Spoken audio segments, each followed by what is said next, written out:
오늘 말씀 제목이 여호와의 영이 성령이죠. 내게 임할 때입니다. 예수님께서 십자가에서 고난받게 되었을 때에 예수님을 따라다니는 제자들은 다 도망을 갔습니다. 우리가 다 알고 있는 거죠. 왜 그렇습니까? 예수 그리스도를 통해서 세상에서 이루려고 했던 자신들의 야망이 사라졌기 때문에. 그런데 예수님을 내가 섬긴다고 하면 오히려 세상은 바뀌었습니다. 이제는 그런 사람들도 고난을 준 그런 세상으로 바뀝니다. 그러니까 어떻게 해요?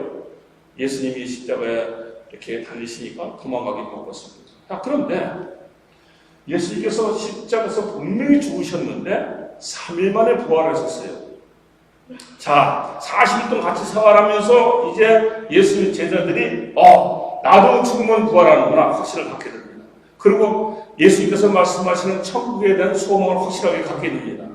그리고 이제는 나만이 하나님 나라에서 영원히 하나님 나라에서 살아가는 것이 아니라 이제는 이 기쁜 소식은 누구나 자기가 죄인임을 시인하고 예수 그리스도를 메시아로 영접하면 우리와 같이 아버지 하나님 나라에서 영원히 살아갈 수 있다는 그 기쁜 소식, 복음을 증거해야 되겠다는 생각을 40분 갖게 됩니다.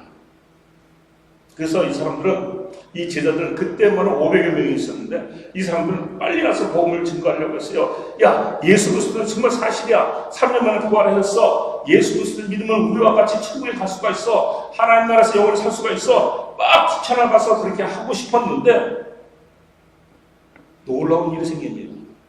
예수님께서 말립니다. 이렇게 말씀하십니다. 지금 하지 말아라. 성령이 너희들에게 임하면 그때 가서 복음을 다 끝까지 전하라. 왜? 8절을 보면 예수님이 제자들에게 말씀하신 내용 중 주목해야 될 말씀이 있습니다. 뭡니까? 내 증인이 되기 위해서, 하늘나라의 증인이 되기 위해서, 예수 그리스도의 증인이 되기 위해서는 반드시 성령 하나님께서 주시는 권능을 받아야 한다는 것입니다. 그거 없이는 안 된다는 거예요. 왜? 성령이 임해야만이 죽었던 생명이 다시 살아나기 때문에 그런 것입니다. 성령 하나님을 히브리어로 엘로힘 루하우라고 합니다. 엘로힘 루하우. 그럼 이 단어가 언제 맨 처음에 성경에 기록됐느냐 하면 창세기 1장 1절 2절 말씀에 맨 처음에 나옵니다. 성령 하나님이 처음부터 등장합니다. 자, 이 말씀의 순서 이렇게 되죠. 첫 번째, 하나님께서 천지를 창조하셨다. 다 압니다. 그런데 땅은 혼돈하고 공허하며 흑암이 깊은 게 있었다.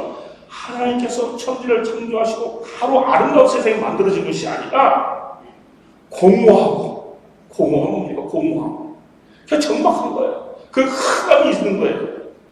하나님의 신, 성령 하나님이 운행을 하게 되니까, 다시 말해서 성령 하나님이 역사를 시작하니까 혼돈과 공허와 흑암만이 가득 차 있던 그 지구에 생명의 희망이 싹트기 시작을 했다는 것입니다.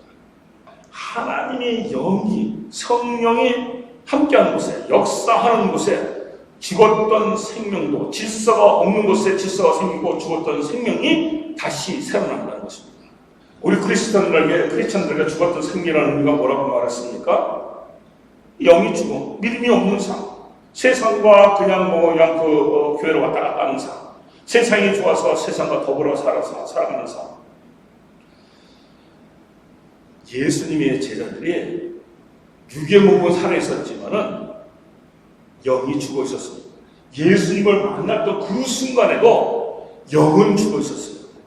죄로 인해서 하나님이 떠난 그 삶은 말이죠. 혼돈의 삶이요, 공허한 삶이요, 늘 어둠의 상태에서 방황하는 삶이지만은 옐로움과 들어가기 시작하면 그 삶은 달라진 그런 삶을 살게 된 겁니다.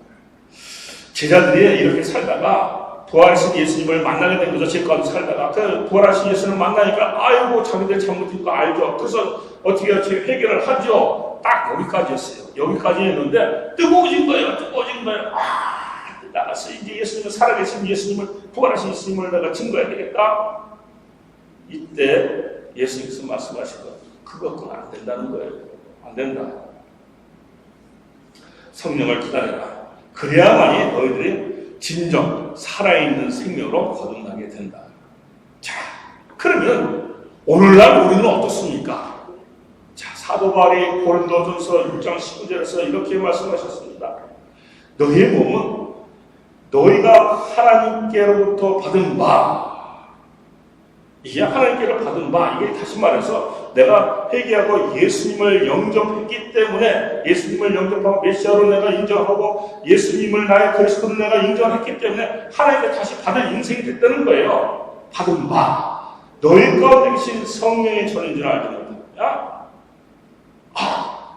하나님부터 내가 너희는 내 영적 자녀라고 인정을 받은 그 순간에 성령의 전, 성령께서 함께하는 성전이 되었다는 것입니다. 그래서 너희는 너희 자신의 것이 아니다. 여기 성령의 전이 뭐예요? 나우스 성전이라는 거예요. 성령께서 내주하시는 거룩한 성전이 되었다는 거예요. 정말 놀라운 말씀. 정말 놀라운 말씀. 내가 하나님께서, 성령 하나님께서 거주하는 성전이 되었다? 놀라운 말씀입니다. 이 성전을 내 마음대로 내 것이 아니라고 했는데 내 마음대로 한다? 아직도 하나님을 모르고 있는 거죠. 이 말씀이 뭡니까? 사도 바울이 말한 것이 너는 이제 죽은 자의 삶이 아니라 영원히 살아있는 생명이 되었다는 것입니다. 자, 그러니 우리가 죽은 자의 삶을 살아야 되겠습니까? 아니요, 그럴 필요가 없습니다. 새로운 생명을 주신 하나님께 감사하면서 성령의 전으로서 합당한 삶을 살아가야 합니다. 그래야만이 우리 삶에 성령의 능력이 나타나는 그런 삶을 살게 되는 것입니다. 여러분, 우리는 성도라고 부릅니다. 저는요, 목사, 이렇게 장로, 권사, 우리 교회 직분이 많이 있습니다. 근데 저는 가장 귀하게 보는 직분을 성도라고 부릅니다. 성도라는 뜻이 뭡니까? 아기오스. 세상과 구별되는 사람들이라는 뜻이에요. 이 세상과 구별되면 어떻게 구별됐습니까? 성령이 임했기 때문에 구별된 거예요. 성령이 임했기 때문에. 그런데 내가 다시 제 구별로 들어가면 어떻게 됩니까? 내 스스로 나 안에 임한 성령을 떠내보내는 거예요. 하나님이 떠나보는 게 아니라 내 스스로 떠나보내는 거예요. 그럼 어떻게 해요? 사울처럼 하나님께서 주신 그 힘을 다 잃어버리고 세상에서 다시 방황하는 삶을 살게 되는 것입니다. 이거 정말 어리석은 일이에요. 어리석은 일이에요. 제대로 삶을 청산하고 성령의 인재를 사모하는 성도들이 되시기를 바랍니다. 내 자아를 항상 죽여서 성령의 권능이 나타날 수 있도록 해야 합니다. 세상은 죄로 오염되어 있습니다. 어둠 가운데 그 신음하고 있습니다. 대지하시는 성령의 힘으로 오염되지 않고 주신 그 성령의 권능으로 어둠 가운데 있는 세상을 빛 가운데로 인도하는 그런 삶을 살아야 되는 것입니다. 그것이 능력 있는 삶입니다. 내주하시는 성령의 도움으로 승리하는 그런 성도들 되시기를 바랍니다.